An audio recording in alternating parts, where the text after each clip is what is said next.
Buenas tardes, muchas gracias por su asistencia en esta última jornada de este ciclo de conferencias con la figura de Miguel Adán y su época como eje central de todas ellas. En esta última ponencia tenemos la suerte de contar con José Luis Romero Torres, que es doctor en Historia del Arte por la Universidad de Sevilla. Ha trabajado para la Consejería de Cultura de la Junta de Andalucía. Es un reconocido experto en la escultura de esta época, de los siglos XVI, XVII, XVIII, es decir, de la Edad Moderna, sobre todo en Andalucía.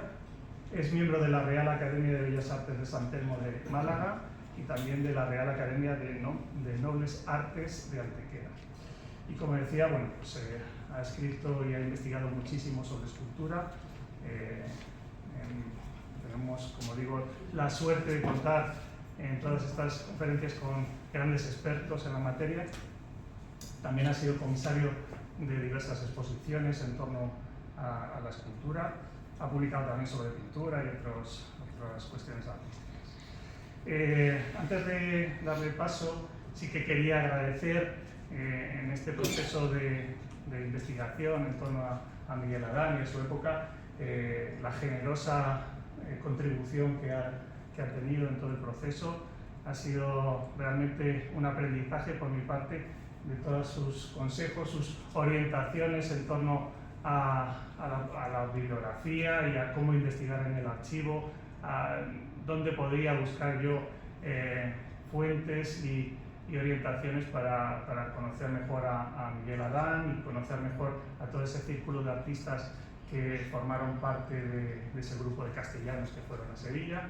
Y quería recalcarlo porque realmente ha sido una suerte contar con su generosa orientación y sus enseñanzas. Y nada más, les dejo con su ponencia y de nuevo agradecerles la presencia de aquí. Gracias.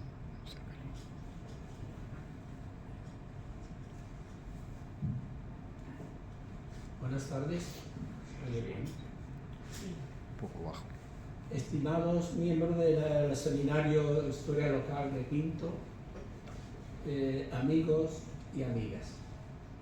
En primer lugar, quiero agradecer a don Luis Roldán la invitación a participar en este proyecto cultural de publicación y ciclo de conferencias, y también otro agradecimiento a Pepa García Tobar por su amable información, y uno muy especial al profesor Jesús Ángel Sánchez Rivera de la Universidad Complutense por haberme propuesto a participar y por su amabilidad.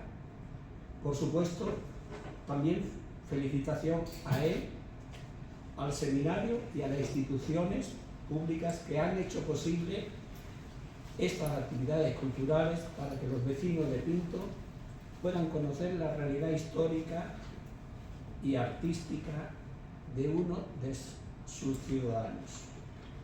En conferencias anteriores habéis conocido los distintos aspectos de la vida del escultor Miguel Adán, un artista nacido en esta ciudad de Pinto en 1532, así como los contextos artísticos de las ciudades de Cuenca, Toledo y Sevilla, en los que Miguel Adán desarrolló su actividad escultórica.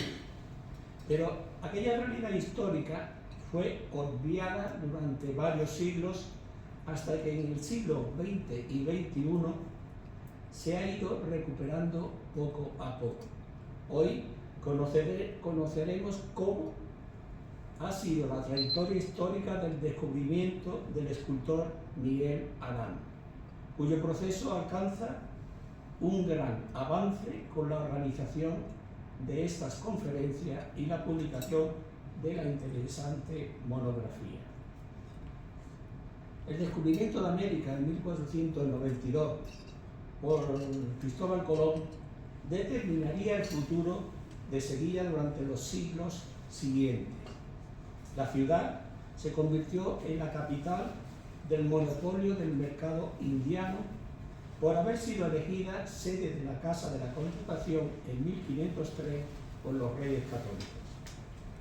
Durante el primer siglo de su actividad mercantil, la expectativa americana generó el establecimiento de comerciantes, artistas, religiosos, nobles, tanto españoles como extranjeros, quienes transformaron su urbanismo medieval en una gran urbe con casas nobles, conventos, iglesias y nuevas instituciones públicas y privadas.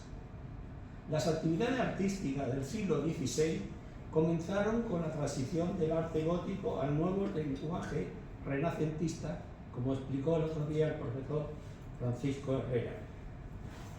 Un cambio que procedía, o una influencia renacentista que procedía de los encargos italianos que llegaron a Sevilla y la presencia de artistas formados en esta nueva estética.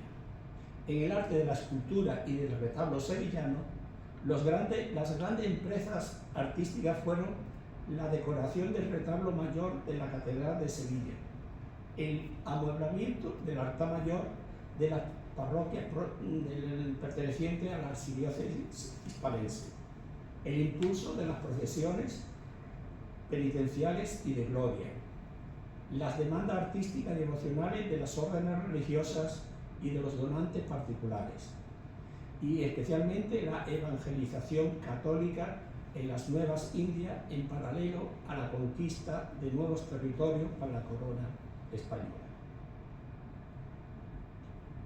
Cuando los escultores Isidoro de Villoldo y Juan Bautista Vázquez el Viejo llegaron a Sevilla, respectivamente en 1553 y 1560, y con ellos una generación de artistas castellanos, entre ellos Miguel Adán, predominaba la estética franco-flamenca en el antiguo Reino de Sevilla, una estética encabezada por Roque de Balduque, que moriría en 1561, poco después de llegar Vázquez el Viejo. Y que a su vez había sustituido la influencia de Jorge Fernández en la generación anterior que ocupó un primer tercio de este mismo siglo. En el retablo mayor de la Catedral de Sevilla, que lo tenéis proyectado en la pantalla, cuya construcción duró 80 años, intervinieron Jorge Fernández, Roque de Balduque y Juan Bautista Vázquez el Viejo, tres artistas con tres estéticas y técnicas artísticas distintas, aunque el arte gótico predomina en la apariencia general de este retablo. La presencia de escultores y entalladores, llamamos entalladores a los que hacían los retablos, en otros sitios se llaman ensambladores y en otros sitios también se llaman arquitectos de retablos. Pues bien, escultores y entalladores castellanos, la presencia se desarrolló en el último tercio del siglo XVI y comienzos del XVII. Entre ellos, uno de ellos, como sabéis, Miguel Adán, nacido en esta localidad, como hemos dicho, en 1532. Pero es un artista que aprendió el oficio durante 2 años con el escultor francés Esteban Mahamet en Cuenca, que es un dato que también se ha dado en estos días en las conferencias anteriores, y Adán continuó su formación artística en el taller de Juan Bautista Vázquez el Viejo durante 4 años más. Por lo tanto, hacia los años 1550-52 estuvo con Hamet en Cuenca y entre 1553 y 57 con Juan Bautista Vázquez el Viejo. Pero él seguiría de aprendiz u oficial con este último maestro hasta la llegada del equipo de castellanos a Sevilla en 1560. El traslado de Vázquez el Viejo estuvo motivado por el encargo de continuar el retablo mayor de la Cartuja de Santa María de las Cuevas de Sevilla, una obra que se había adjudicado a Isidro de Villoldo y que, debido a su muerte, pues, la viuda solicitó a Juan Bautista Vázquez, que eran amigos, que se trasladara a Sevilla a terminar la obra de su marido. La etapa del Renacimiento sevillano se caracteriza por un importante desarrollo humanista y artístico que hace años realizó el profesor Vicente Lleó en un libro maravilloso y modélico titulado Nueva Roma, mitología y humanismo en el Renacimiento sevillano. Durante los casi 40 años que Miguel Adán vivió en la ciudad de La Giralda, su actividad coincidió con la gran actividad humanista de destacados escritores como Juan de Mal Lara, Benito Arias Montano, Fernando de Herrera, el licenciado Francisco Pacheco, que era tío del pintor homónimo, que después hablaremos, Mateo Alemán, Miguel de Cervantes, que vivió 10 años en Sevilla, Juan de Argico, Rodrigo Caro, Luis Vélez de Guevara, etc. Como veremos, ahora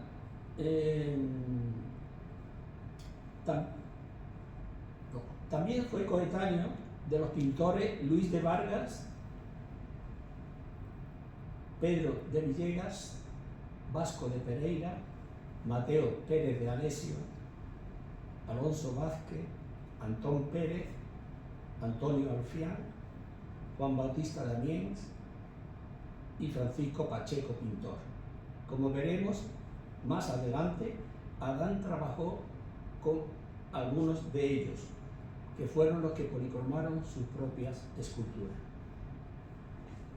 También trabajaban en Sevilla en aquel momento importantes arquitectos como Hernán Ruiz II, que fue el autor del campanario de la torre de la Catedral de Sevilla, el remate que estáis viendo de estilo renacentista, y también fue autor de la iglesia del Hospital de las Cinco Llagas de Sevilla, que actualmente es el Parlamento andaluz, entre otras obras. En esa época también se destacaron varios plateros, entre ellos Juan de Arfe, que fue autor de 2 tratados de platería y autor de la magnífica custodia de asiento para el Corpus Christi de Sevilla. Y también destacaron importantes fundidores, que habitualmente no son conocidos, pero en Sevilla destacaron varios, entre ellos Bartolomé Morel, que realizó la escultura de La Giralda, fundió sobre un modelo que a veces se ha atribuido a Juan Bautista Vázquez el Viejo y otras veces al escultor Juan Girarte, un flamenco. Pues bien, Mateo Morel fundó La Giralda y también realizó en bronce el facistol de la misma catedral con la escultura que después veremos del Juan Marín. Bien, en 1599, viviendo Miguel Adán, aún vivía, el pintor y tratadista Francisco Pacheco, que era suegro, o será después suegro de Diego Velázquez, trabajó durante años en la elaboración de un libro de retratos de personajes conocidos e ilustres, que quedó en manuscrito y que también habló el otro día el profesor Palomero. Pues bien, este libro está compuesto de dibujos y texto biográfico. Entre ellos hizo el retrato del arquitecto y escultor Juan de Oviedo y de la Bandera, un artista que también es conocido en la documentación y después lo mencionaremos como Juan de Oviedo el Mozo. Además de su actividad artística, desempeñó este señor el cargo de jurado, que también dijo el profesor Palomero. Pues bien, en ese texto, redactado después de 1625, pues menciona ese año como la fecha de la muerte del escultor en Indias. Pues bien, después de eso escribió: fue hijo y nieto de Juan de Oviedo, del Principado de Asturias. Vinieron a la ciudad de Ávila y de allí a esta, en compañía de Bautista Vázquez, donde nació el sujeto presente de Juan de Oviedo. Comenzó su juventud a hacer, también Jesús Palomero lo destacó, el texto dice, a ser discípulo en la escultura y arquitectura de su tío Miguel Adán. 2 datos: que fue maestro de este escultor, que es un escultor muy conocido, arquitecto, más que escultor fue arquitecto, muy conocido en Sevilla a comienzos del 17, y que tenía parentesco familiar entre ellos. Pues bien, esta valiosa información cayó en olvido y el infortunio ocultó la personalidad de Miguel Adán durante casi 300 años. El pintor y tratadista, pues la fortuna crítica sobre Miguel Adán. Siglos de omisión e infortunio. Fue uno de los artistas, como venimos comentando, del Renacimiento sevillano. Sin embargo, desde la referencia anterior de Francisco Pacheco, Miguel Adán no tuvo una historiografía muy favorable en la literatura histórica y artística publicada durante los siglos XVII y XVIII. Incluso el propio Pacheco tampoco hace referencia a este escultor cuando escribe el libro Arte de la Pintura, que es una publicación póstuma de este pintor. A pesar de que este autor conoció a Miguel Adán, porque eran coetáneos, tenían relaciones entre ellos, no destacó ninguna obra o destreza artística suya, solo comentó el trabajo de policromía que el pintor Antonio de Arfián había hecho para el retablo mayor de la iglesia conventual de San Pablo de Sevilla, en el que omitió que los constructores de ese retablo y escultura fueron Miguel Adán y Juan Bautista Vázquez el Viejo. A comienzos del siglo XVIII, el pintor y tratadista Antonio Palomino publicó en 1724 el primer compendio biográfico de artistas españoles. Se considera que es, pues, la primera historia del arte de España, en el que continuó el infortunio de la existencia de Miguel Adán. El libro está estructurado en vidas, monografías pequeñas de los artistas. Palomino dio a conocer 23 breves biografías de escultores que configuraban, según él, el panorama español hasta su época. De ellos, 11 estuvieron activos en Andalucía, principalmente en los dos centros de producción más destacados, Granada y Sevilla. En este último, en Sevilla, incluyó a Pietro Torrigiano, al manierista Jerónimo Hernández y a los barrocos Juan Martínez Montañé, José de Arce, Pedro Roldán y La Roldana, más la faceta escultórica del pintor Juan de Valdés Leal y la etapa sevillana de Alonso Cano. Sin embargo, omitió la importancia que tuvo en la escultura sevillana la presencia de Juan Bautista Vázquez el Viejo y todo el séquito de castellanos, entre ellos Miguel Adán. Pero en la segunda mitad del siglo XVIII surge un interés general en España por conocer el pasado y la necesidad de definir los valores culturales genuinos de las ciudades, y ello generó la aparición de estudios históricos de carácter local en Andalucía. Sus autores, algunos nobles, canónicos y religiosos, que estaban insertos en el espíritu ilustrado de la época, en Sevilla, destacan entre ellos el conde del Águila, Justino Matute, Fermín Arana de Barflora y Juan Agustín Ceán Bermúdez. Pues bien, en 1779, el conde de Águila envió varias cartas al historiador y académico Antonio Pons, con la información de las principales obras de arte que se conservaban en la ciudad para la elaboración de su magna obra titulada Viaje de España. En esa documentación previa no se hace referencia a Miguel Adán, ni Pons escuchó el nombre de este escultor en su visita andaluza.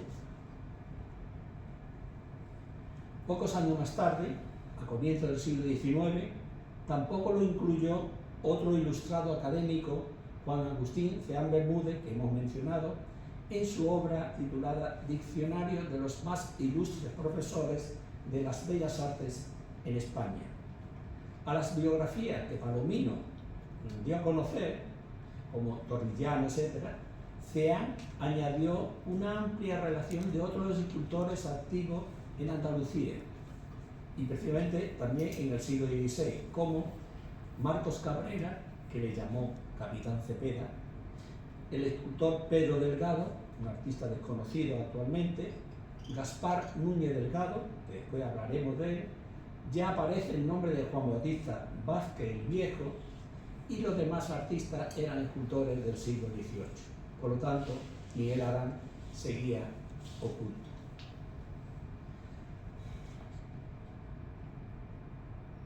La última historiografía desfavorable para la fortuna de Miguel Adán fue el primer libro de historia de la escultura en España desde principios del siglo XVI hasta fines del XVIII y causas de su decadencia. Un libro escrito en 1885 por Fernando Araujo, y él no menciona a este escultor porque las fuentes de información que usó son las que habían dado los libros de Palomino, Jean y Pons. Pero a final del siglo XIX surge un breve inicio, dice Brotes Verdes, y se inicia el descubrimiento del escultor Miguel Adán. 4 años más tarde de la publicación anterior, a partir de 1889, se produjo el inicio del descubrimiento de la existencia de este escultor activo en Sevilla en el último tercio del XVI y comienzos del XVII. Los documentos fueron desvelando lentamente la personalidad y actividad artística de Miguel Adán, y hemos ido conociendo la familia, los amigos, la actividad artística,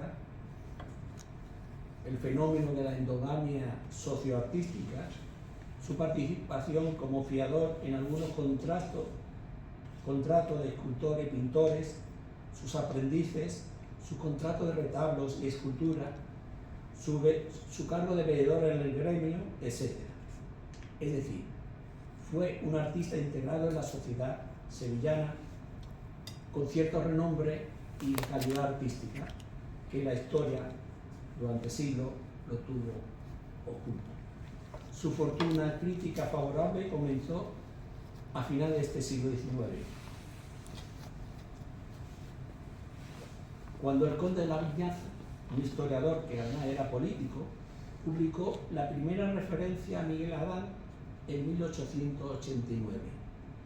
Lo publicó en el segundo volumen de una colección que tituló Adiciones al Diccionario Histórico de los más ilustres profesores de las Bellas Artes en España.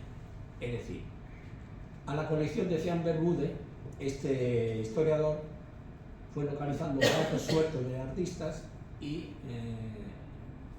lo puso como una publicación anexa a lo que había publicado Jean Bermúdez. Pues esa noticia que da él, fechada el 14 de marzo de 1593, Adán otorgó en ese día ante el escribano público una carta de pago por recibir 300 ducados del clérigo Miguel Arias, que era mayordomo de la fábrica de la parroquia de Santiago de Alcalá de Guadaira, Sevilla, y era una cantidad a cuenta de 500 ducados que había acordado con el provisor por la talla del retablo de dicha iglesia.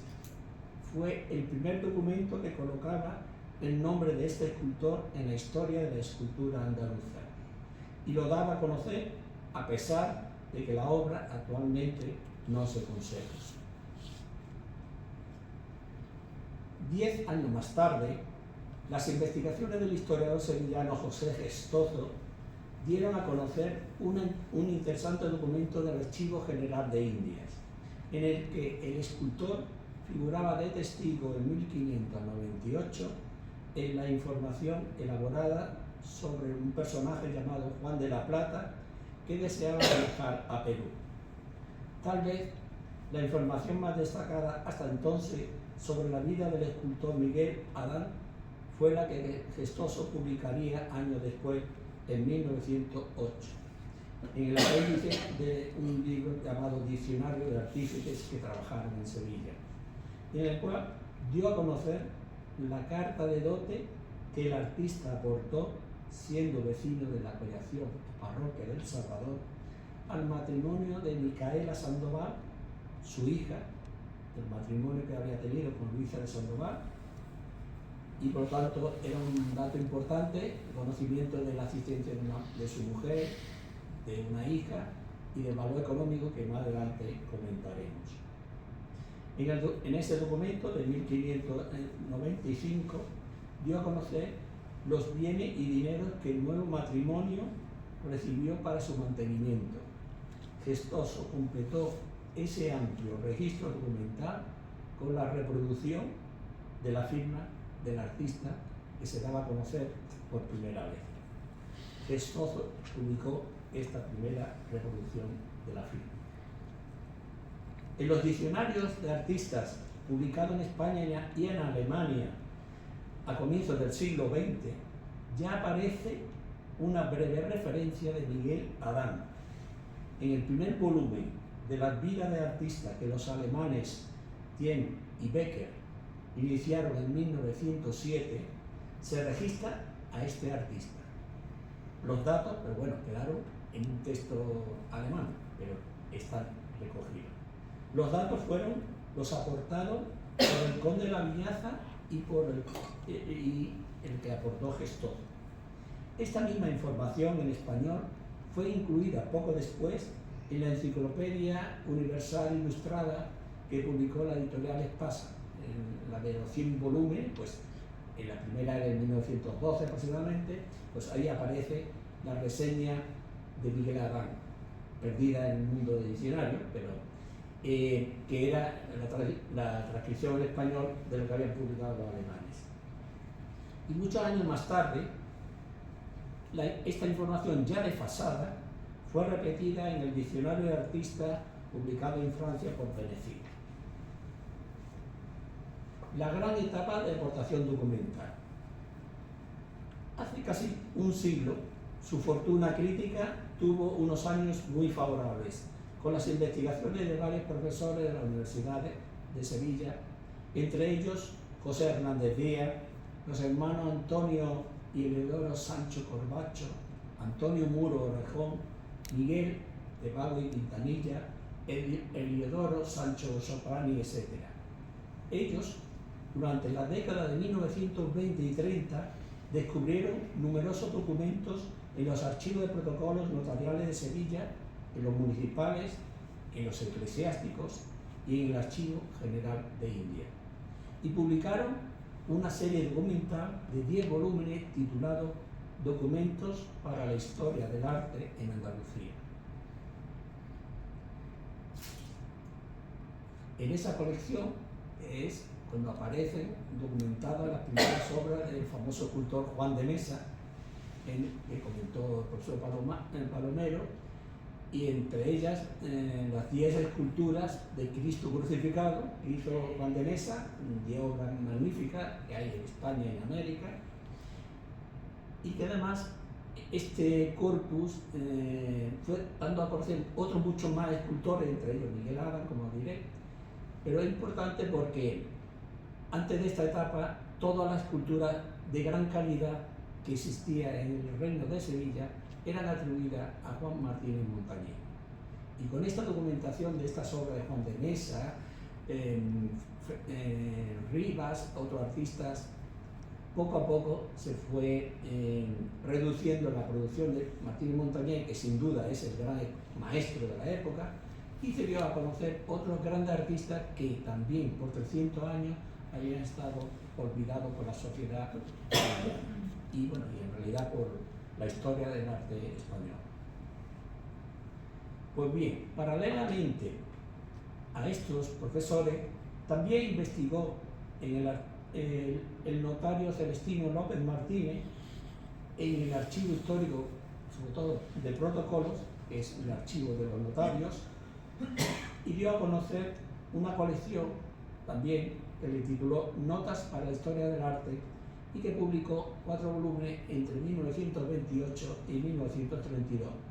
Los títulos, que después también iremos hablando, pues los títulos eran Arquitectos, escultores y pintores vecinos de Sevilla, que lo publicó en 1928 en paralelo a los profesores de la universidad. Retablos y esculturas de trazas sevillanas, publicado en el mismo año. El tercer libro era Desde Jerónimo Hernández hasta Martínez Montañé, publicado al año siguiente. Y El cuarto volumen, publicado en el año 1932, le tituló Desde Martínez Montañé hasta Pedro Roldán. A este investigador le corresponde el prestigio de haber aportado una mayor cantidad de datos sobre la vida y actividad profesional de Miguel Adán. La gran etapa de aportación documental continuó. Hasta finales de la década de 1920, como he dicho, no se publicó una nueva documentación sobre Miguel Adán, iniciándose su etapa de fortuna crítica más favorable. Y apareció en el libro de Celestino López Martínez, el libro que hemos citado, de retablos y esculturas de trazas sevillanas, que publicó en 1928 y se dio a conocer el primer documento sobre este escultor, que correspondiente a esta etapa de investigadora. Tenía fecha de 9 de febrero de 1592 y su contenido es que Miguel Adán y Diego de Vera, el documento dice tío y suegro respectivamente de Juan de Oviedo el Mozo, del que vimos el retrato de Pacheco. Ya tenemos dos nombres, una nueva relación familiar. Pues bien, Miguel Adán y Diego de Vera, respectivamente, fueron fiadores de Juan de Oviedo en un contrato que este último había formalizado para construir el retablo mayor de la iglesia parroquial del pueblo de Cazalla de la Sierra. Desgraciadamente, el retablo se destruyó en 1936, pero años después se ha descubierto que el relieve central se conserva en el Museo Marès de Barcelona. No comentamos el por qué apareció y cómo no se destruyó. Otro tema. Podría pensarse, pienso que el que él fuera fiador de su sobrino, pues en una obra tan compleja como la que estáis viendo, con un gran programa escultórico y de relieve, pues me hace pensar en una posible intervención de Miguel Adán en este retablo, que era su sobrino y discípulo. Los historiadores siempre adjudicamos retablos documentados a un artista. Sabemos que un artista, para hacer un retablo de esta calidad, tenía que crear un taller.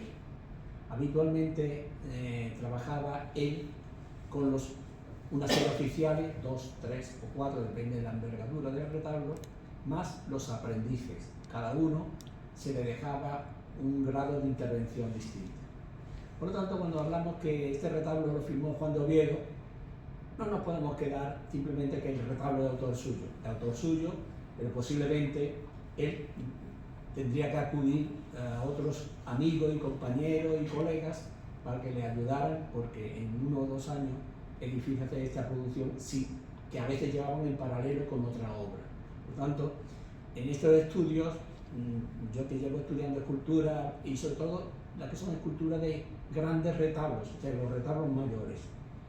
Los retablos mayores, pocos lo hacía un solo artista, a veces lo hacían varios artistas en paralelo, la mitad uno, la mitad otro, que después hablaré en un caso concreto, y cada uno tenía su propio taller, es decir, que en un retablo podían entrar 2 maestros y 10 oficiales, por lo tanto, y estos oficiales o compañeros eran también escultores, por lo tanto, es muy complejo esto de este escultor y habría que descubrir cuál es su entorno, su taller, ¿no?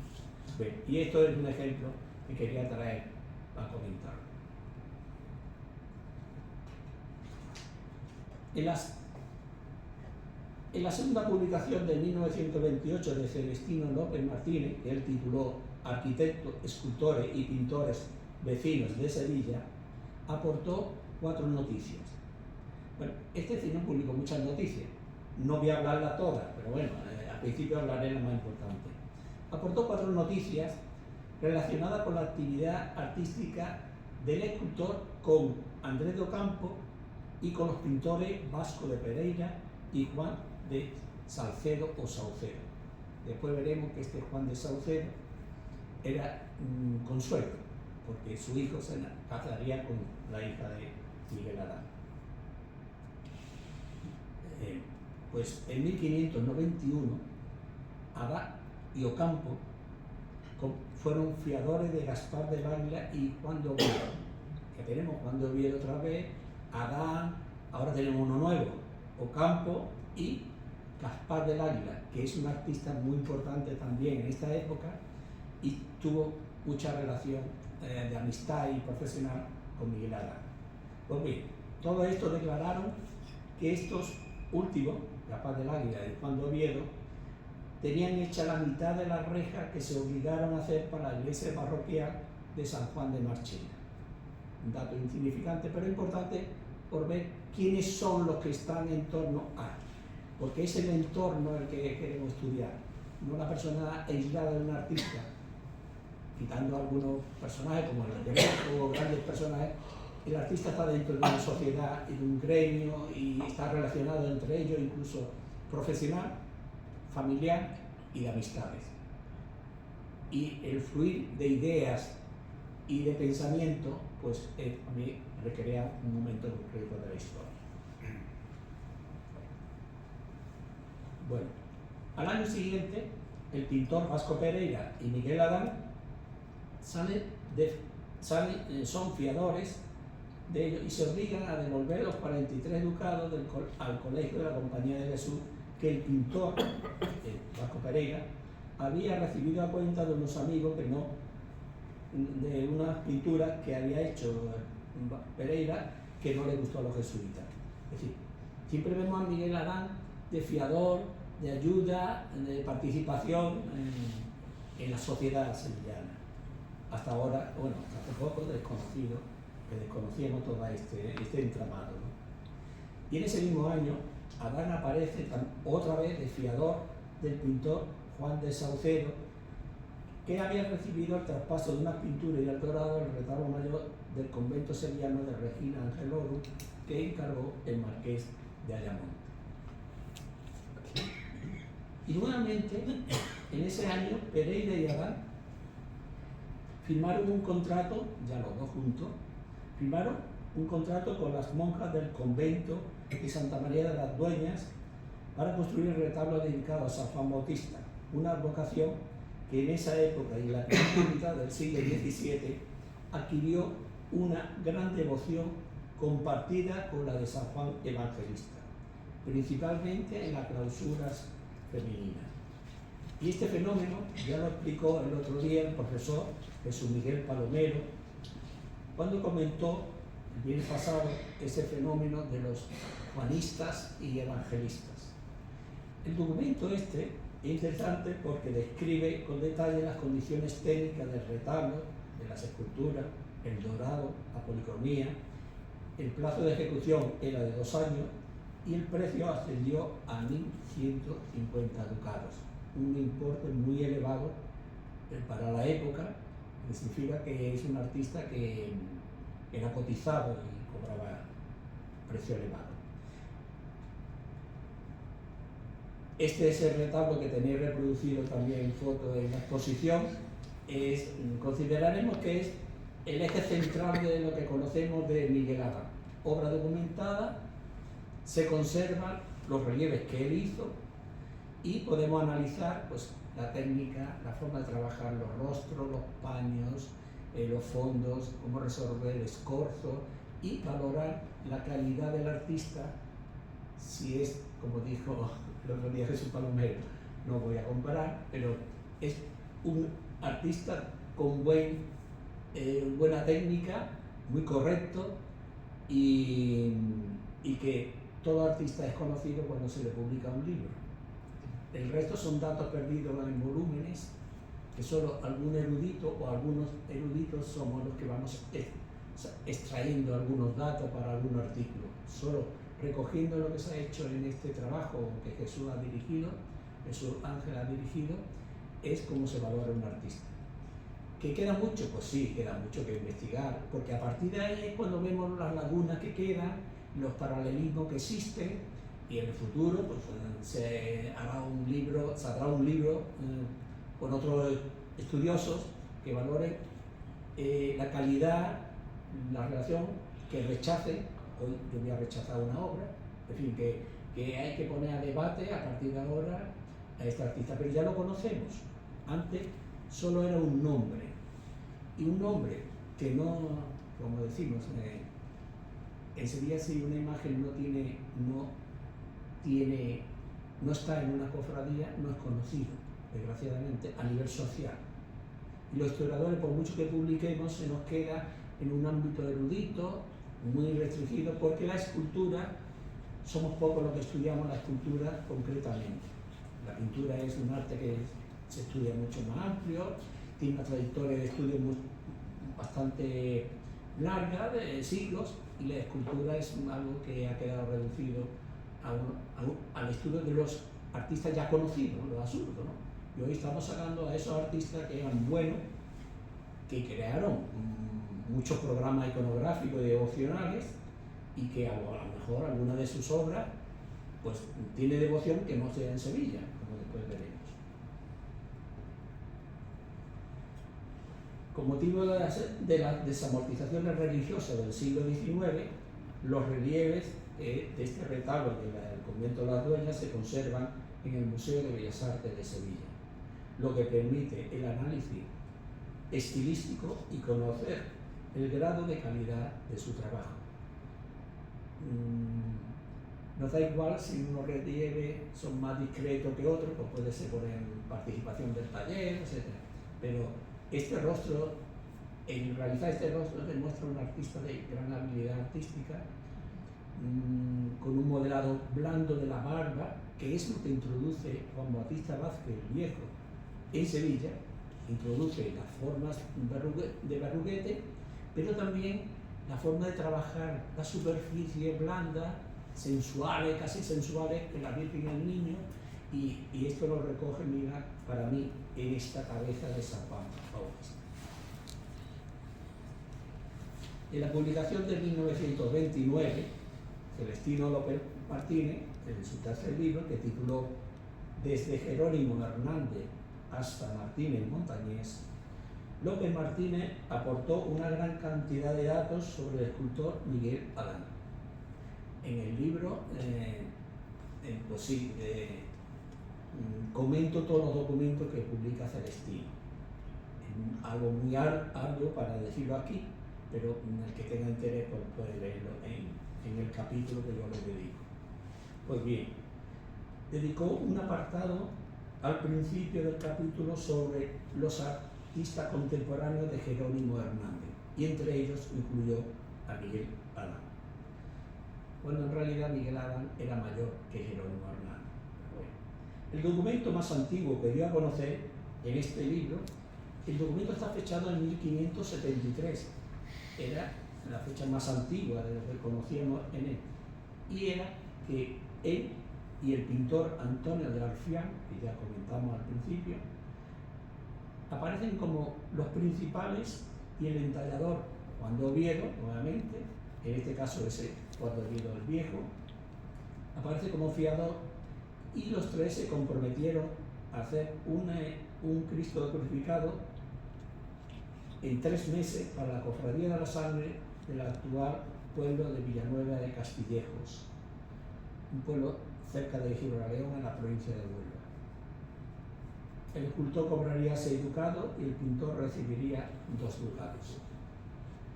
Según nuestro conocimiento artístico, el crucificado que se conserva en ese pueblo posee rasgos formales más afines al estilo de Roque Balduque que a la influencia de Juan Bautista Vázquez el Viejo, maestro de Miguel Adán, lo que nos hace dudar de que esta escultura sea la obra mencionada en el contrato. O la obra mencionada en el contrato desapareció, o al final no lo hizo y lo hizo. Pero este rostro, que después veremos al final, comparado con otra obra de él, también documentada, nos hace pensar que estos son 2 manos distintas de tallar las barbas, los rostros, las cejas, que son los elementos que analizamos en comparación, teniendo en cuenta siempre que el artista tiene una evolución, pero la evolución durante la Edad Moderna no es tan rápida como en el siglo XX con la obra de Picasso, que vemos que cada 6 años cambiaba. No. en la edad moderna los artistas no evolucionaban, creaban un estilo y permanecían siempre casi con el mismo estilo.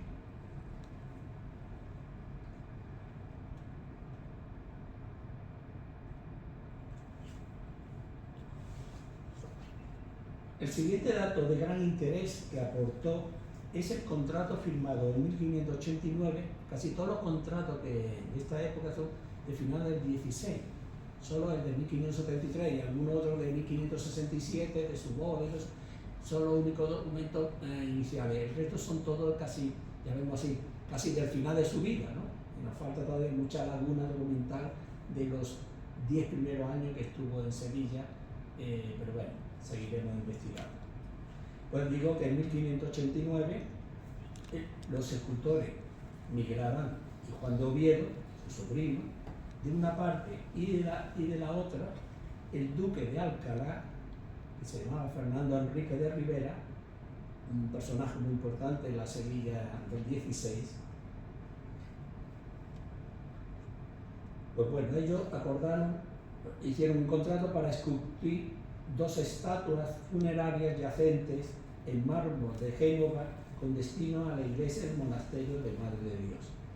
El plazo era de 3 meses y el precio de 150 ducados.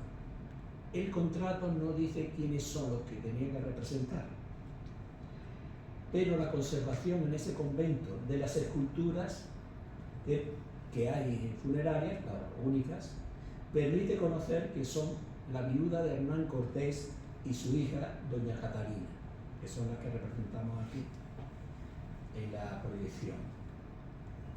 Pues bien, las esculturas presentan, a nuestro parecer, una discreta calidad artística, porque se aprecia bastante rigidez y poco naturalismo en las indumentarias, como lo veis en la parte de abajo. Sin embargo, refleja más habilidad en los rostros de las figuras, que parece que hay mayor naturalismo o realismo en las imágenes, pero de forma general refleja poca habilidad en el trabajo de este material pétreo, en el que sabemos que Juan Bautista Vázquez el Viejo, su maestro, era uno de los principales escultores de mármol, como comentaremos más adelante. Y en la exposición Jesús Ángel ha hecho hincapié en la etapa toledana de Juan Bautista Vázquez el Viejo, como produce en varias obras en piedra de muy buena calidad. Y después veremos cómo en Sevilla también vuelve a trabajar, aunque Jesús Palomero dijo que la escultura en piedra en Sevilla no se daba, no del todo, pero en esta época sí se hicieron muchos altos relieves y relieves en mármol para la Catedral de Sevilla, que era la. Por lo tanto, por lo que se ve, el autor de estos relieves, por lo menos la parte que es indumentaria o cuerpo general, son discretas, no es una gran obra, ¿no? Lo importante es que está documentada. Los otros documentos de ese apartado son 6 y están fechados en la última década del 16, como venimos comentando. 4 de ellos aportan información sobre el siguiente encargo, que me parece interesante. En 1592, el duque de Medina Sidonia, ya vemos como en los clientes que tiene es duque de Alcalá, duque de Medina Sidonia, que son los 2 duques andaluces más importantes en el 16 y en el 17, tan importantes de Medina Sidonia, y estos que intentaron hacer en su época una separación de Andalucía del Reino de España. Pero bueno. Pues bien, este duque de Medina Sidonia, Alonso Pérez de Guzmán, le contrató la construcción del retablo mayor de la iglesia del convento de Santo Domingo de San Lucas de Barrameda en Cádiz. Sus fiadores fueron, pues mira, nuevamente el arquitecto y escultor Juan de Oviedo, que era su discípulo, el pintor Vasco Pereira, que ya lo hemos mencionado, y el procurador de la Audiencia de Sevilla, Martín de Castro. La presencia de este último refleja hasta dónde llega el círculo de sus amistades. Por lo tanto, estamos poniendo a un artista no olvidado ni perdido en Sevilla, sino con un nivel social bastante elevado y más elevado que ya hablaremos luego. Pues bien, el contrato planteaba la arquitectura sería de madera, de Borne, que era madera de pino basta, y la escultura de pino, en una diferencia de calidad. El plazo era de 1 año y medio y el precio era 800 ducados, pero después fue tasado en 1.200 ducados, que es lo que cobró. Curiosamente, la tasación la hicieron Gaspar del Águila y Andrés de Ocampo, dos amigos de él. El programa iconográfico de este retablo mostraría a Santo Domingo de Guzmán, fundador de la orden religiosa, en una iconografía muy curiosa, repetida varias veces en arte, pero muy curiosa para esta época, en la que el santo estaría en bulto redondo, situado en el segundo cuerpo del retablo, encima del sagrario. Además, el siguiente cuerpo se representaría en relieve la escena de Cristo mandando destruir el mundo, con la Virgen ofreciéndole a Santo Domingo y a San Francisco para que lo remediara. Una iconografía que después del barroco se repetiría bastante. Bueno, y por último el retablo tendría un calvario, que estaba colocado en el remate, como habitualmente suele estar. La imagen del crucificado hoy se identifica con el Cristo de los Milagros, que está en la pantalla. Una imagen que hoy es titular de una cofradía penitencial que reside en el mismo templo. Ante esto, un comentario. Esta pieza, que después también hablaremos de ella, ya muestra elementos anatómicos menos rígidos que lo que se había visto hasta ese momento. Una anatomía intentando imitar la realidad, mayor realismo en la anatomía, el torso sobre todo del Cristo, unos paños suaves, distinto a los que se habían dado, casi va anunciando los primeros elementos del naturalismo del barroco, una obra de 1592. Pero es que el naturalismo en escultura comienza a final del 16 con varios artistas que después comentaremos. Esta es una obra muy importante. Si esta es la de Miguel Adán, indiscutiblemente el artista que talla este rostro, la barba, los elementos compositivos del rostro, me parece de una gran calidad artística, y en el tratamiento de la barba, y muy personal y naturalista. Si este es Miguel Adán, es una gran pieza junto con el rostro de San Juan Bautista.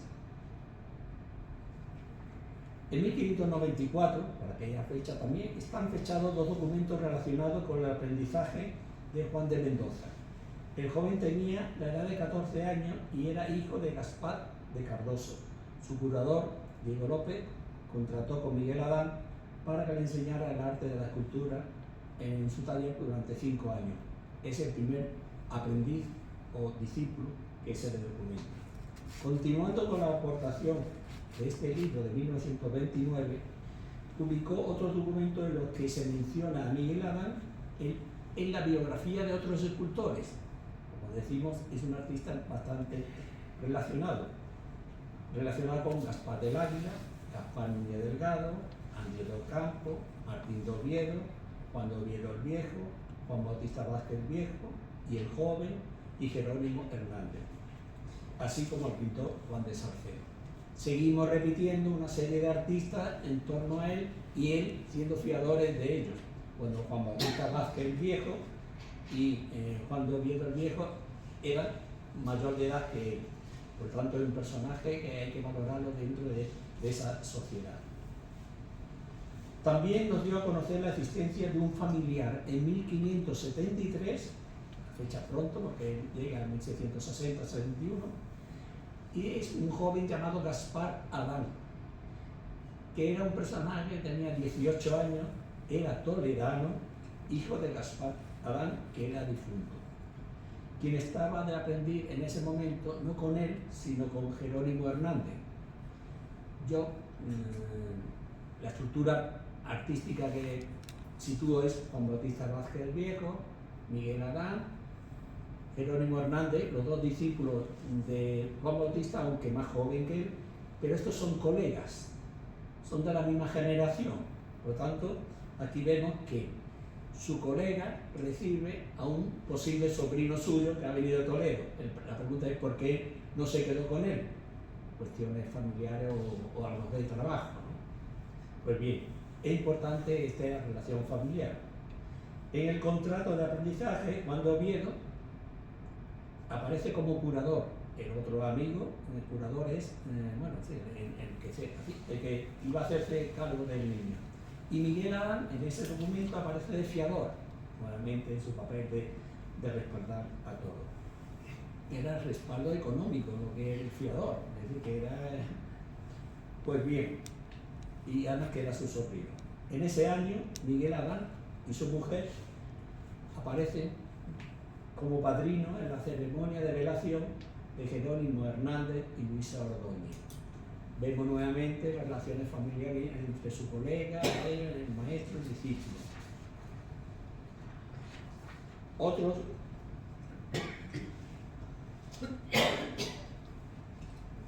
Otros documentos son un poder de la mujer de Jerónimo Hernández en 1574, cuando el artista está de viaje, le da un poder a Adán para que le ayude a cobrar un dinero que le debía.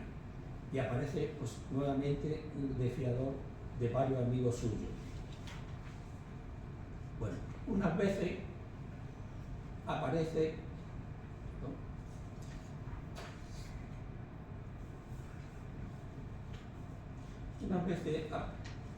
aparece en solitario, en 1583, el pintor Juan de Salcedo.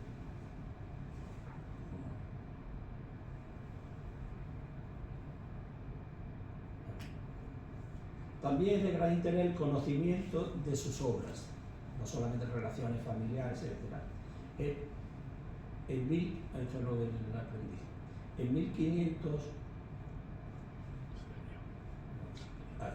En 1569, Miguel Adán, Juan de Oviedo y el pintor Alfián, que ya hemos mencionado los tres, reciben el encargo de hacer un retablo de una virgen para la parroquia de Castillejo en precio de 40 ducados. Una imagen que está fotografiada, que como hemos comentado con el profesor Jesús Ángel, posee unos rasgos formales en el rostro que se separa bastante de las otras dos vírgenes, Virgen del Rosario, que hará el escultor. Lo que nos plantea que aún queda una fase de análisis formal, comparativo, etcétera, porque lo vemos más cerca de otro artista como Jerónimo Hernández que de Juan Bautista Vázquez y de Miguel Adán. En 1577 y 80 trabajó con su maestro en la iglesia del convento Santo Domingo de San Pablo de Sevilla, y los dos construyeron un retablo mayor, desgraciadamente no se conserva. El profesor Jesús Miguel Palomero ya os habló de su relación con los dominicos, que insistió mucho en la relación con los dominicos y con la iconografía de la Virgen del Rosario. Pues bien, del programa iconográfico de ese retablo, el documento solo especifica la existencia de un calvario que remataría el conjunto. O sea, lo tenían que hacer en 2 años y el precio era 2.500 ducados, un precio muy superior a lo anterior. Y en 1579, por esos años, así que están trabajando en paralelo, los dos, el maestro y él, volvieron a participar en la construcción de un retablo para la imagen de la Virgen del Rosario de ese mismo, es decir, el mismo convento. Estaban trabajando en 2 retablos, en esta ocasión junto al pintor Alfián, el cual no se conserva. Dice, a los lados estarían los santos Juanes tallados en relieve. En el remate una figura de Dios Padre y encima de los santos la salutación de la Virgen, y el precio era 350 ducados. Por lo tanto, era un retablo pequeño. En 1585, Miguel Adán y Juan de Oviedo el Viejo, con sus fiadores que eran Gaspar del Águila y Juan Bautista Vázquez el Mozo, ya ahora aparece el hijo del maestro, se comprometieron a realizar el retablo mayor de la parroquia de Santiago del pueblo sellado Alcalá de Guadaira. Y en ese mismo día también formalizaron otro contrato para hacer la sillería de coro de la parroquia Santa María de Arcos de la Frontera. Vemos que Miguel Adam, en relación con los otros compañeros, sí tuvieron un frecuente contratos y de precios elevados, pero desgraciadamente estas dos obras tampoco se conservan, por lo tanto no nos sirve para conocer cómo fue evolucionando el estilo, la calidad del maestro.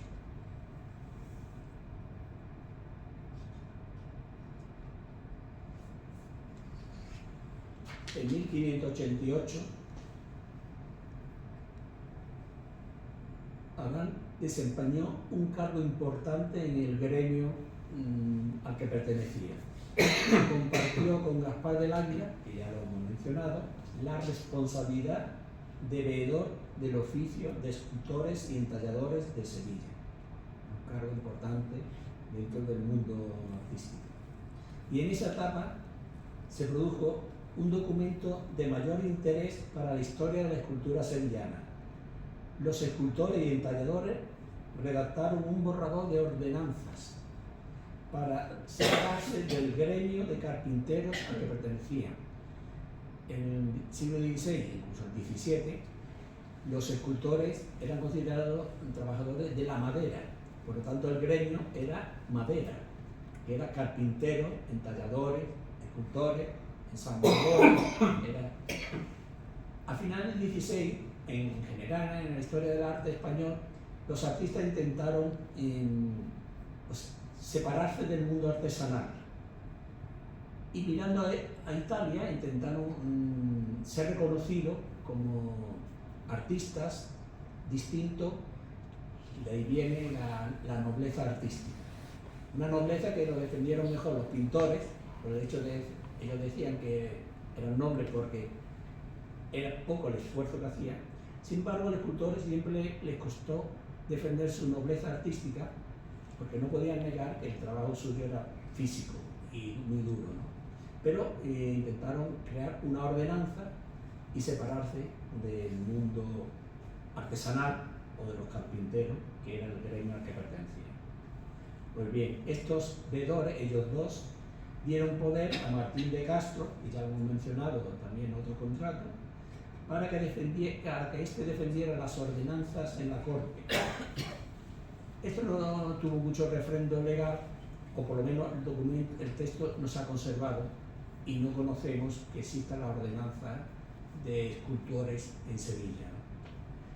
A principios del XVII, cuando se empiezan a cobrar arbitrio e impuestos, ellos aparecen en el gremio de carpinteros. Simplemente intentan eludir, liberarse de los impuestos, pero aparecen dentro de ese gremio de carpinteros. En este mismo año se produjo el examen del escultor y entallador Juan Martínez Montañés, cuyos examinadores fueron Miguel Adán y Gaspar del Águila. Como Martínez Montañés es el gran artista, el nombre de Miguel Adán pues, recobra una importancia. Él examinó al escultor que después sería uno de los grandes maestros de la escultura sevillana. El viernes pasado, a Jesús Miguel Palomero se le preguntó por la relación con Martínez Montañés, entre Adán y Montañés, o posible influencia de Adán en el joven artista. Mi hipótesis, ya publicada hace años, es que, además de una primera formación en Granada, Martínez Montañés se formó en Granada con Pablo de Rojas, lo sabemos, por un documento de época.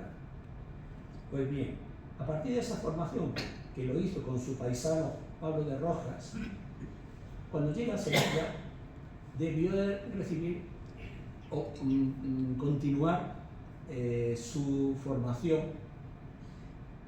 ¿Y debió de con quién?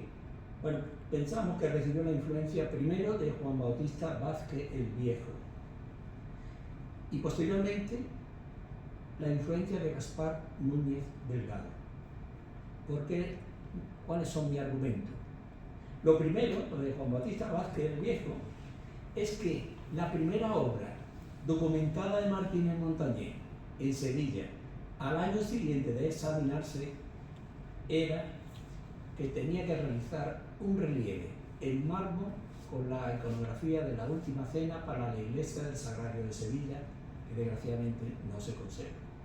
La pregunta es, si se examinó de arte romano, arquitectura, etc., qué formación tenía en la piedra, en el mármol, para que se le encargara a un joven recién examinado, que entonces no era conocido como el gran Martín Montañés, porque se había formado con alguien que dominaba la técnica del mármol.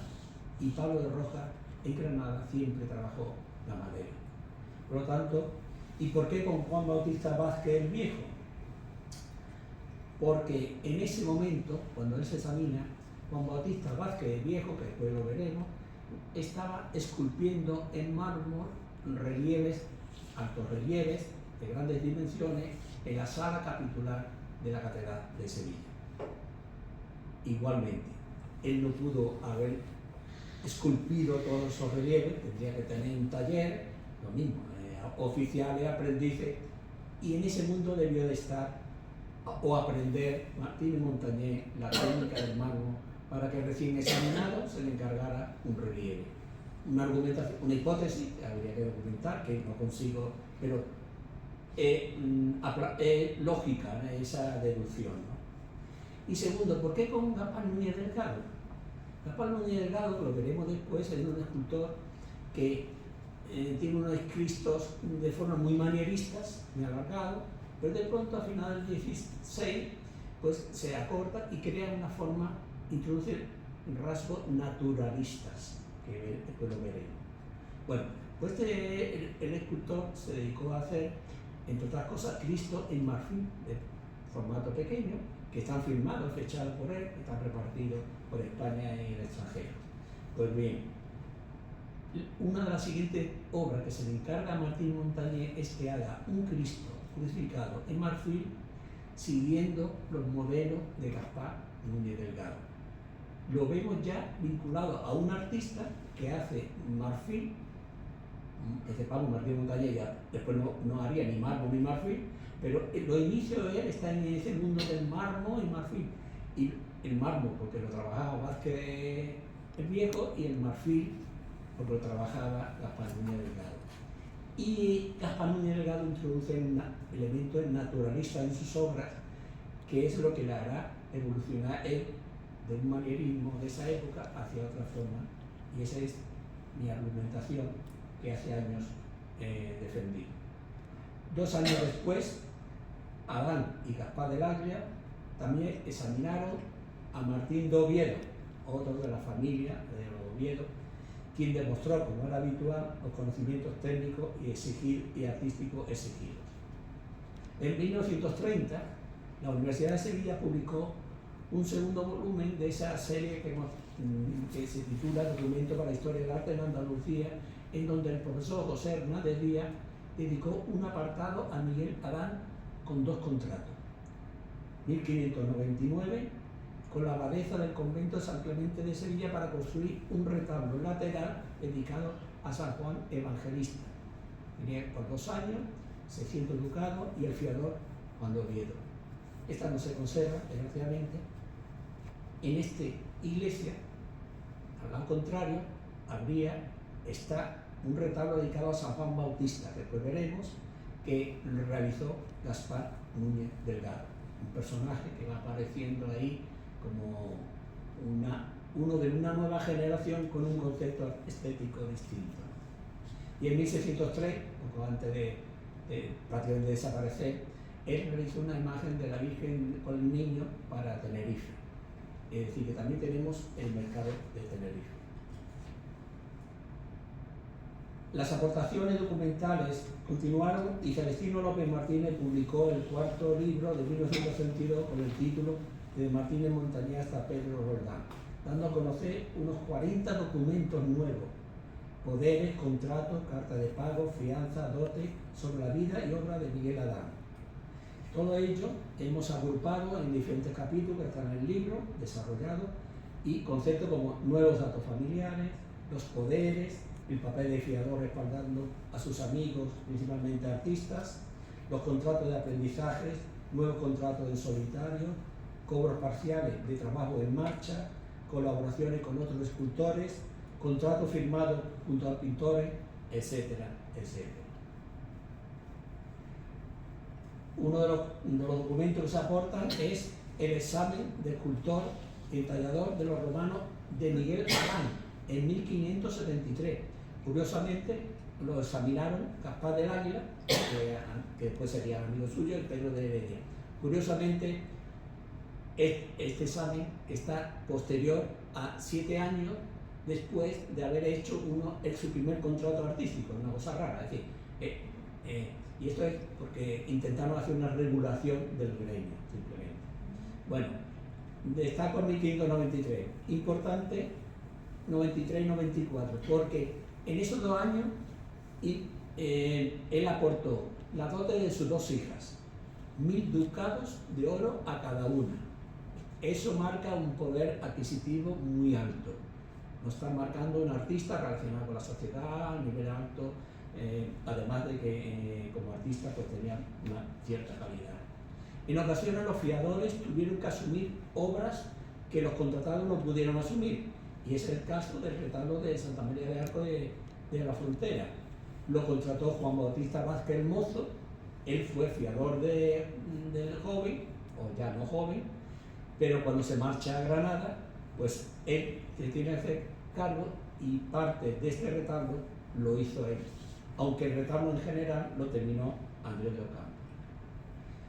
La gran etapa continúa en el año 33 con más publicaciones sobre Miguel Adán. Lo importante es que en ese año, fuera de Sevilla y del mundo andaluz, Domínguez Bordona publica en 1933 el proceso inquisitorial contra el escultor Esteban Jamete, y en ese aparece Miguel Adán declarando que él era de Pinto, tenía 25 años, que había estudiado con Esteban Jamete y que en Cuenca, y que en este momento estaba en Toledo con Juan Bautista Vázquez el Viejo.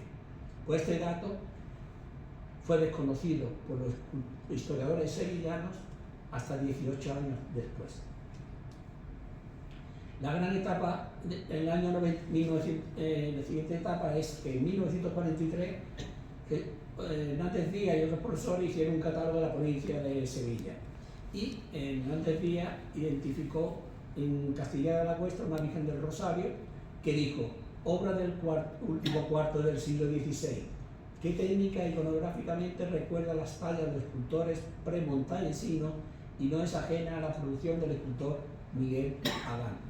Se atrevió a atribuir porque conocía el estilo de Adán. Bueno, pues en 1999, Juan Prieto, un historiador, consiguió documentar a la Virgen, y el contrato es que Miguel Adán contrató en 1583 esta Virgen con el pintor Colmenares, que es el que haría la policromía. El método formalista de comparar, si es riguroso, tiene buenos resultados y acertados. Y este es un ejemplo, y lo quiero traer porque es demostración de que a veces las atribuciones bien hechas son tan seguras como la documentación. Los datos publicados por Miguel Adán no se produjeron de forma cronológica, como lo veis, muy anárquica. Y el año 1951 es importante porque Hernández Díaz, que es el gran profesor que estudió la escultura en Sevilla, realizó el primer estudio global del siglo XVI a partir de la llegada de Isidro Villol. Pues bien, en este resumen dedicó una breve biografía, que es la primera que se hace correctamente por orden cronológico de toda su producción, pero desgraciadamente no conocía el dato del expediente de la Inquisición, y no supo que este escultor era de Pinto y que había estudiado con Juan Bautista Vázquez el Viejo y con Jamete.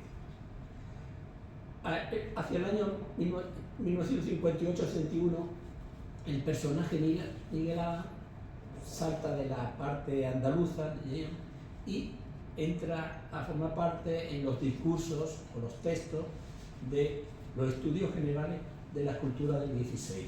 Azcárate y Ramón Aznar fueron los primeros que hicieron referencia a su obra. El año 83 va evolucionando, el profesor Jesús Palomero, que ya lo conocéis, aportó un gran estudio en su tesis doctoral sobre el retablo sevillano. Es bien estructurado en tipología, más la incorporación de los cuadros sinópticos de datos y condiciones contractuales, magnífico estudio de los retablos. Y se empieza a publicar en Andalucía la primera historia del arte en Andalucía, que indiscutiblemente aparece el nombre de Miguel Adán. En el año 2009, ya nos acercamos casi al final, la Galería Arte Mathies en Fine Art y Cortés organizaron una exposición de escultura en su sala de exposiciones de Londres con el título El misterio de la fe, etc., en el que se puso un relieve titulado La transfiguración de Cristo en el Monte Tabor. Pues bueno, yo fui el autor, historiador, que hizo el estudio de esta pieza y ya entonces atribuí a Miguel Adán este relieve y lo identifiqué como un posible relieve de un retablo que hizo Diego López Bueno en 1602 en la iglesia de la Trinidad de Sevilla. En el siglo XXI ha sido muy importante el portal digital de la Hornacina, que dirige Jesús Abade y Sergio Cavaco, porque han ido publicando datos sobre Miguel Adán y sobre todo todas las actividades que este seminario ha ido haciendo desde que Luis Roldán fue al Museo de Bellas Artes y pues ya dio a conocer la visita al museo, las conferencias que se dieron en su momento, esta que estamos dando, la publicación que sacamos, etc. En 2025, por fin, se llega a la publicación.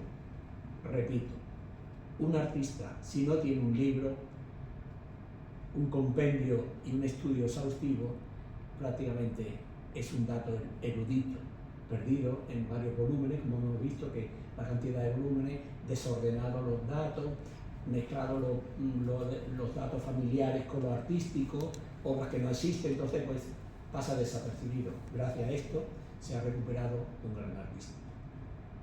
Él fue coetáneo de Juan Bautista Vázquez Viejo, que es su maestro. Ese Adán y Eva es el relieve o el grupo que Juan Bautista Vázquez Viejo talló en el retablo mayor de la Catedral de Sevilla, que era de estilo gótico. Introdujo este elemento humanista, renacentista, en un contexto muy gótico y pasa desapercibido, lógicamente. Otro personaje de esa época es Diego Velasco, que también vino de Toledo, y Diego Pesquera, que trabajó la piedra, hizo escultura que se fundió en bronce, relieve, y un gran artista que venía de Granada. Y Marcos Cabrera, el autor de este magnífico Cristo Expirante de la Cofradía del Museo de Sevilla. Esos son los maestros superiores a él. Estos son los coetáneos en edad, o la generación de Miguel. Juan Marín es un veneciano que aparece en Sevilla, un escultor, y hace los relieves en cera que fundió Bartolomé Morel al fachistor de la catedral. Jerónimo Hernández, que hemos repetido tanto, es un gran escultor manierista, no digamos superior a Juan Bautista Vázquez el Viejo, pero tiene obras muy emblemáticas como esta que estáis viendo. Gaspar del Águila, su famoso, el que le examinó a Miguel Adán y después fue amigo suyo y trabajaron juntos, es autor de este Cristo de Écija. Y Gaspar Núñez Delgado, ahí tenéis la cabeza de San Juan Bautista, auténtico escultura naturalista, mucho detalle, el cuello trabajado de una forma dramática y el otro es la cabeza de San Juan, el cuerpo de San Juan Bautista del convento de San Clemente de Sevilla. Y Juan Bautista Vázquez, el mozo del cual conocemos poco, es esta Virgen con el niño, muy estilizada, muy manierista. Y los artistas más jóvenes, pues su sobrino Juan de Oviedo, autor de este grupo, que ya hemos visto también otro anterior, Andrés de Ocampo, que también se lo ha mencionado, el autor de este magnífico relieve, alto relieve de grandes dimensiones, que es la Virgen Jesús descendido de la cruz, una Virgen con el niño de ese momento, de esa estética de Bautista Vázquez, Adán, y que se llama Lorenzo Meléndez, completamente desconocido, otro de los desconocidos, pero se conserva una obra que ya estudió el profesor Palomero. Y el más joven de los más jóvenes, indiscutiblemente, y tenía que mencionarlo como Juan Martínez Montañés. Esta es la obra que hace para el gremio de guanteros de Sevilla, 2 metros de alto, lo hizo para ser procesionada y es una magnífica obra en la cual Martínez Montañés, en la indumentaria y los rostros, ya vemos ese avance naturalista del barroco. No es una obra plenamente barroca, pero ya anuncia el naturalismo barroco que Gaspar Núñez Delgado está también introduciendo en Sevilla. Algunos de estos escultores esculpieron imágenes en mármol, como lo hizo Miguel Ara, como hemos hablado. En la sala ante Cabildo de la Catedral, Diego Pesquera, que lo hemos mencionado. Y en la sala capitular, Juan Bautista Vázquez, el Viejo, Diego Velasco y Marcos Cabrera. Y todo este repertorio, que son más de 20 y tantos relieves, de gran calidad artística, que se ha reproducido aquí en la exposición, una cabeza de Diego Pesquera, de una gran calidad artística, viene a marcar qué fue esa etapa del manierismo sevillano, superior a lo que se estaba dando en toda España. Bueno, y traigo también esta Virgen, que también está reproducida aquí, esa Virgen con el Niño, que se le atribuye a Juan de Oviedo, el convento de Santa María de Jesús, porque él fue el que construyó esa iglesia, la diseñó y la construyó, y la escultura pues, se le viene atribuyendo a él, que es una magnífica matrona con el niño en brazos. Roque Balduque esto era lo que se hacía en Sevilla cuando llegaron todo este equipo. Un arte final gótico, casi, pero era de un estilo franco-flamenco. Y cuando llegan, y de Miguel Adán fue el escultor, uno más de este ambiente artístico. Sin duda, en los primeros años de su estancia en Sevilla, hizo un trabajo anónimo, indiscutiblemente. Él tuvo que trabajar anónimamente como otro artista en ese taller de Juan Bautista Vázquez el Viejo, que precisamente el retablo de la izquierda, este retablo lo inició Roque Balduque. Muere Roque Balduque y se lo adjudican al que acaba de llegar, Juan Bautista Vázquez el Viejo. Por supuesto, este magnífico retablo que tenía arquitectura, relieve, pues necesitó un equipo, y el equipo que tenía entonces era Miguel Adán y otros, y Jerónimo. Y al otro lado, una obra de Jerónimo Hernández, que firma en primer lugar, y Juan Bautista Vázquez el Viejo, su maestro, que trabajan en Lucena. Una obra, la primera plateresca, la siguiente Renacimiento manierista. Una evolución del principio al final de Juan Bautista Vázquez el Viejo. Pero los dos, indiscutiblemente, Miguel Adán debió de participar, colaborar, porque ellos tres sí formaron un trío familiar y de amistades. Quiero acabar con esta evolución. Un Cristo de Jorge Fernández, un gótico de transición al Renacimiento, el Cristo de la Amargura de Carmona, Roque Balduque, un estilo gótico avanzado al Renacimiento, pero flamenco, un Cristo de Juan Bautista Vázquez el Viejo, que realiza para Colombia en 1584, ya lo vemos, esos cuerpos contundentes y con el rostro tratado de cerca con mucha blandura, etc. Y por último, Miguel Adán en el Cristo de los Milagros en 1592, que hemos comentado que ya el cuerpo tiene una contorsión distinta, una anatomía más potente, más realista el torso, y es adaptándose a los movimientos naturalismo incipiente del barroco sevillano. Después de este análisis, ya terminamos, después de este análisis del proceso de recuperación histórico y artística del escultor y entallador Miguel Adán, somos conscientes de la existencia de un corpo documental suficiente para dibujar su personalidad y conocer el entorno familiar y amistades, así como la calidad artística de sus obras y la actividad que desarrolló en la ciudad de La Giralda en una época de gran esplendor para el arte andaluz, a pesar de la pérdida de una parte importante de su producción escultórica. Sus retablos han sido ampliamente estudiados, pero todavía está pendiente un exhaustivo análisis de sus esculturas, pues los Cristos que se le asignan presentan rasgos dispares como el de los dos que presentamos aquí. Miguel Arán fue un buen escultor de técnica correcta, que formó parte del grupo de escultores manieristas que configuraron uno de los periodos más importantes de la escultura sevillana. Muchas gracias por vuestra atención.